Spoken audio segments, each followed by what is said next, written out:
Etong congressman na ito, si Sam Versosa. Si Sam Versosa po, okay? Punta tayo ng konti dito. Pag titingnan nyo sa TikTok, ang lakas niya makabanat kay Yorme. As in, kaliwat kanan yung boxing na binibitaw niya kay Yorme. Ang kaliwat kanan niya binabanatan si Yorme. Akala mo ang tapang-tapang. Akala mo papalag. Yung totoo eh. Ang tapang mong tao ka eh. Tapos, pinuna lang kita, nagdemanda ka sa akin. Wala ka rin sa hulog, brad eh, no? Hindi, yung totoo, Kong. Ito wala ka sa hulog. Alam mo kung bakit? Magbasa ka kasi ng Supreme Court decision. Unang-una, ang public servant, hindi dapat yan balat sibuyas. At basahin mo rin yung paliwanag ng Supreme Court sa actual malice. Para alam mo. Kasi ang problema sa'yo, ang lakas mo makabanat, pero pag ikaw ang binanatan, which is, wait, public official ka eh. May karapatan ng bawat Pilipino dahil kami ang nagpapasahod sa'yo. Kaming mga Pilipino nagpapasahod sa'yo, so pwede ka namin banatan in line with your work. And lahat ng banat ko in line with your work. Kahit yung banat ko doon sa marathon na yun, ang analogy nun, kung doon nga merong questionable ka na ginawa, di umano, allegedly, na idiniscuss nung isang editor, na kinote ko lang yung editor ng isang dyaryo na kini-question yung ginawa mo doon sa marathon na yun. Kung questionable ka doon, ang relationship nun, ang analogy nun, questionable ka rin pag namuno ka. Tama, mali?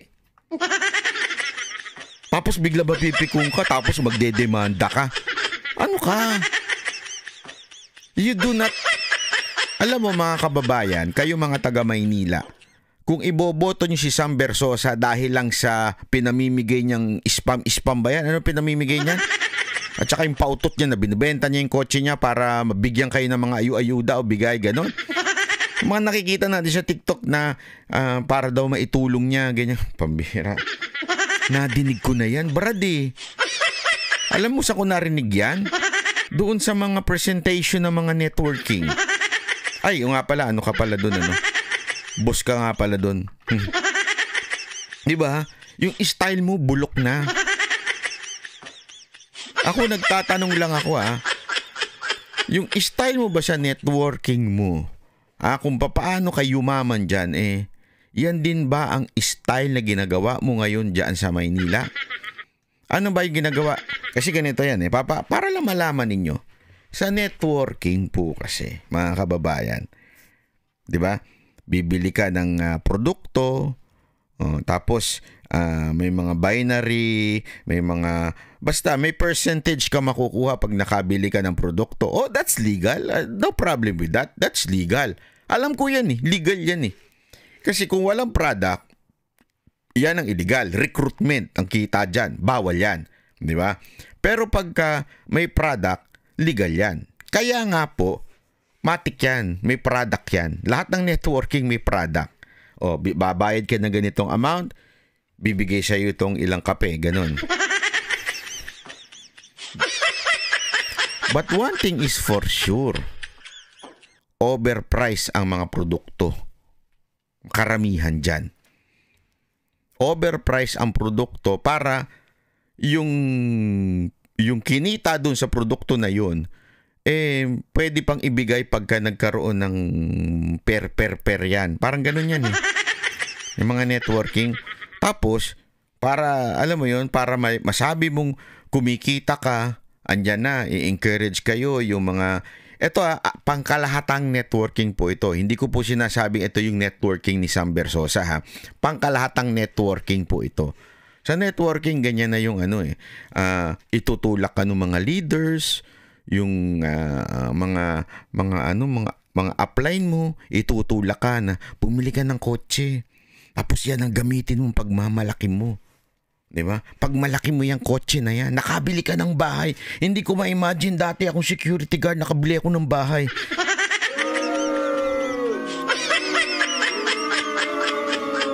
Kaya kayo din, pag kayo gusto nyo yumaman, Eto, siguradong yayaman kayo. Basta pagtiyaga lang kayo. Wala namang trabahong madali.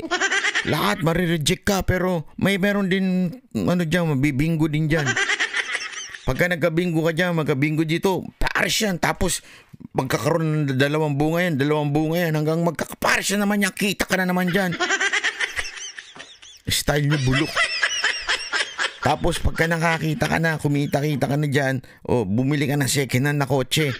Yung sports car, tas ipagyabang mo, iparada mo sa harapan ng opisina. Tingnan mo na si Mang Kanor. Makabili ng kotse. Ikaw din. Kung gusto mo makabili niyan, kumuha ka ng 7 heads. Yung binibili yun, yung ganun. Ganyan ang style nila eh. Kaya nga nagtatanong ako dito kay Sam Bersosa. Yung style mo ba sa networking? Hindi ko alam kung anong style nyo dyan sa networking ninyo, ha? Hindi ko alam. So yung style mo ba dyan, ganyan din ang klaseng pamamahalang gagawin mo sa Maynila? Yayaman din po ba ang mga taga Maynila pag nanalo kang mayor?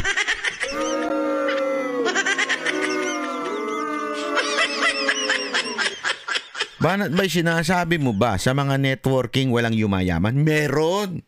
Marami. Wala ko sinasabing walang yumayaman sa networking. Pero ang percentage ng yumayaman sa networking at ang percentage ng hindi yumayaman, ang laki ng agwat. Hindi pinapakita yan. Hindi yan sinasabi. Pero ang daming nabubudol in a sense, hindi ko sinabing dinadaya. When I say binubudol is i-recruitin lang para bumili ng produkto, tas pababayaan na nung apply niya. So, ang nangyayari, wala. In other words, kinuha lang yung pambayad, which is legal naman, pero yung promise na susuportahan, promise na aalagaan, hindi na ginawa. So, kumita lang yung upline. So, ano ibig ko lamang yung sabihin? Oo, may kumikita dyan. Pero, iilan lang. Sa dami-dami ng nare-recruit, sa dami-dami ng pumapasok sa isang networking, ilan lang ang millionaires na tinatawag nila. Yung mga nandun lang sa ibabaw. Kaya nga, ang dami, di bang, hindi ko sinasabing front row ito. Again, hindi ko sinasabing front row ito. Okay? Ang sinasabi ko, ang daming networking na dyan noon. Hindi ko alam kung meron pa kasing front row eh. Ang daming networking dyan noon na nagsara na. Anong nangyari doon sa mga nasa baba? Lugi, negosyo. Ano nangyari doon sa mga leader? Milyonaryo. Pero yung nasa baba, inabutan ng malas.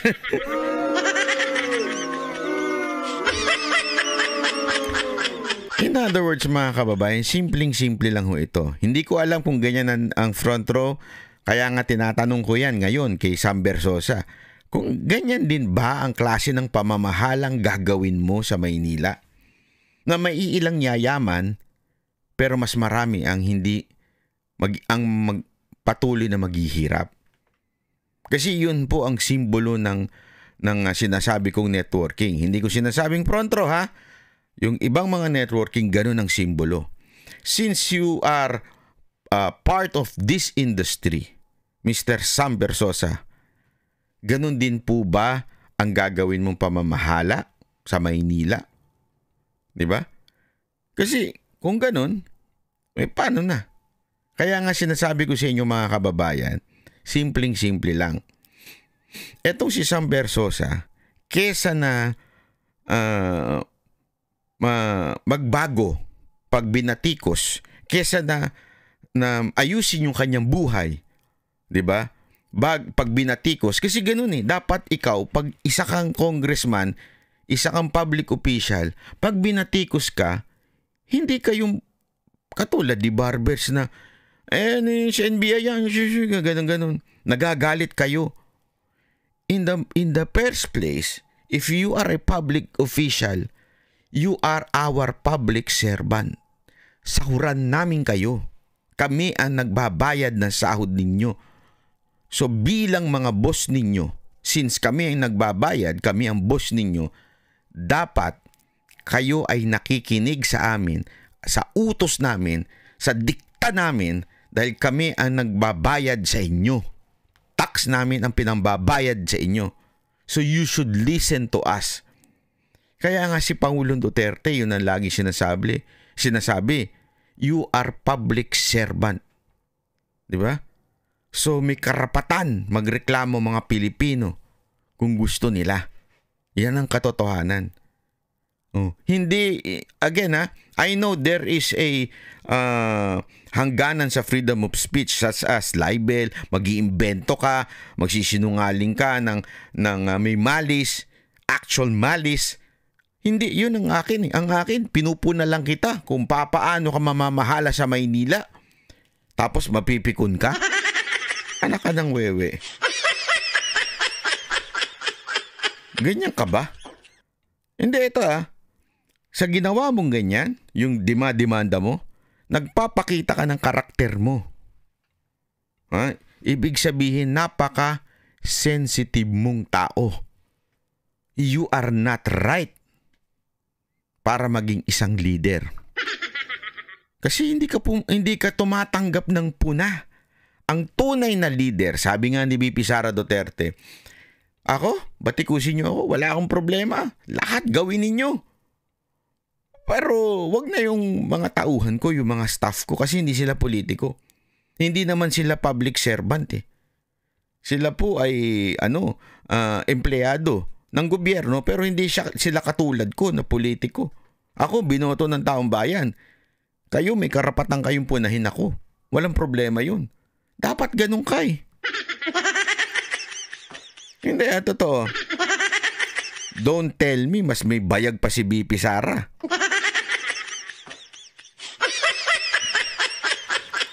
Kasi as a public servant, hindi ka dapat tawag doon, yung onion skin. Pambihira ka. Hindi ka pa nananalo ng mayor. Paano kung pinuna ka ng mga taga Maynila dahil sa pamamahala mo? Magagalit ka. Magsusumbong ka dyan sa... Ewan ko. Di ba ho? Ganun lang kasimple. Anyway, wala ka namang pag-asa manalo sa Maynila. Tindi ng pangarap mo, Brad. Hindi alam mo, siguro naisip nito ni Sam Bersosa. No? Siguro naisip niya, pag hindi tumakbo si Yorme, may pag-asa ako kay Lacuna kasi palpak. Di ba? Siguro, may slight. Siguro meron kang mga 30% of winning. Kung si Lacuna ang nakalaban mo, kayong dalawa lang. Kaya lang, nung pumasok si Yorme, alam mo, lahat kayo nawala ng pag-asa eh. Kaya kung ako sa inyo, umatras na lang kayo para hindi kayo mapahiya ng tuluyan. Ituloy mo na lang yung yung party list mo. Pambihirang party list yan. Alam mo anong pangalan ng party list niya? Game show. Ay, nakdang wewe, Hindi ko talaga maintindihan sa bayan natin, Pati ba naman yung game show ginagawang party list? Pangalan ng game show, Pero, sige na. Yan ang trip mo. Bahala ka sa buhay mo. Pero, wag ka sanang pikon.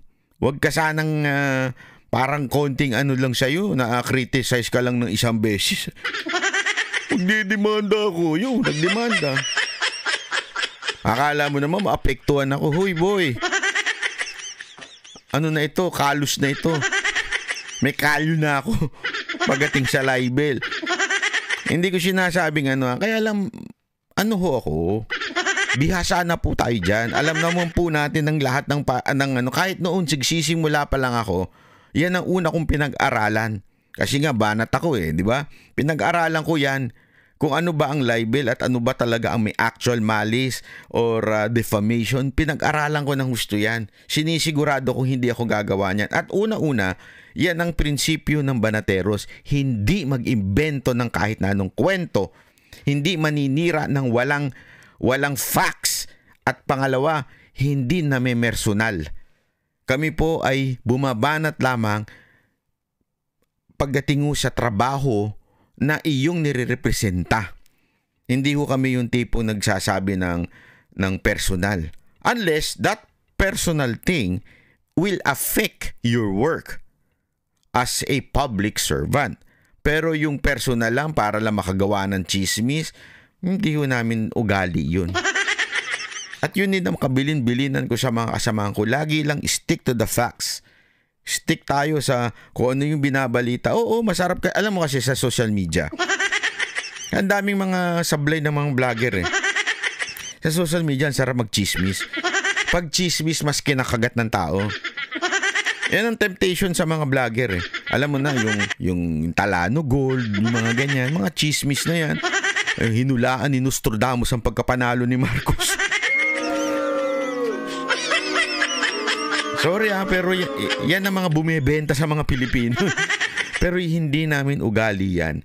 At sabi ko sa kanila, tiisin na lang natin na maging matino tayong vlogger at facts-based tayo. Mainstream media ang ating source.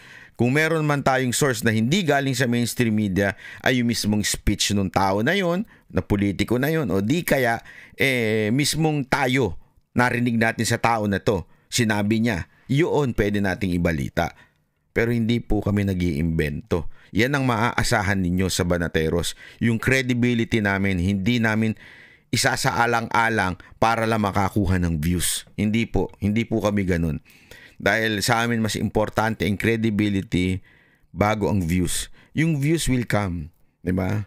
Ako nagpapasalamat ako sa maraming nanonood, maraming nagsi-share at maraming lumalapit sa akin na sinasabi nilang Banatbay, salamat. Ako na-appreciate ko yan. Sobrang na-appreciate ko yan. As in, hindi ko na nga minsan maisip bakit inalaw ng Panginoon na magkaroon po tayo ng ganyang klaseng panawagan. Pero gayon pa man, hindi yan sa amin na nakakaakit, ika nga. Ibig sabihin, hindi kami yung, pag walang views, ayaw na namin. Hindi. Alam niyo kung bakit? Napatunayan na namin ng ilang beses yan. Napatunayan na po namin. 2022. Pinagmumura nyo kami. Gusto nyo kami saktan. Dahil hindi kami nag-BBM. Ang dami dyan mga kaibigan namin na in-unfriend kami. Talagang pinagmumura kami. Ang galit na galit kay Banatbay. Banatbay. Talagang asar na asar sa pagmumukha ko. Di ako nag-BBM. Sabi nila, ako pa daw ang hindi Duterte supporter. Ako daw hindi DDS. O ano sila ngayon? Anong ganun? Like na like. O like na like. Sa mga post natin, I understand. Wala namang problema doon. Ito lamang ang patunay na kami po noong panahon na yun, noong 2022, bumagsak po. Bumagsak ang views namin, bumagsak lahat ng ang mga subscriber namin, pero nanindigan kami sa tama. Ito kasi ang pinaniwalaan namin, sabi ng aming pinuno na si Pangulong Duterte. Pumasok ang Marcos administration. Pumasok yung kay Bantag. Ang dami bumabatikos. Sinuporta namin si Bantag. Sino pa? Si Tebes. Dami nagagalit sa amin. Ba't yung sinusuportahan si Tebes? Ano ba kayo? Kita nyo ngayon. Mismo si Vice President Sara Duterte nag-confirm na yung ginawa kay Tebes ay isang kawalangyaan lang. Tama, mali. Ang dami nagalit sa amin doon. Ilang beses nyo kaming kinagalitan at daming gumaganon-ganon ng aming views dahil sa hindi kami kasi nasisway doon sa kung ano yung popular, yun ang sasakyan. Hindi kami ganun eh. Hindi namin ugali na pag popular sakyan natin. Hindi. Sa amin po kasi, pag tama, palakpakan. Pag mali, banatan. May views? Okay lang. Panalo, salamat. Walang views? Okay lang din. Importante, pag tama, palakpakan. Pag mali, banatan. Yan po ang Banateros. At ako po si Banatbay. Maraming salamat sa susunod na video natin uli. Bye-bye.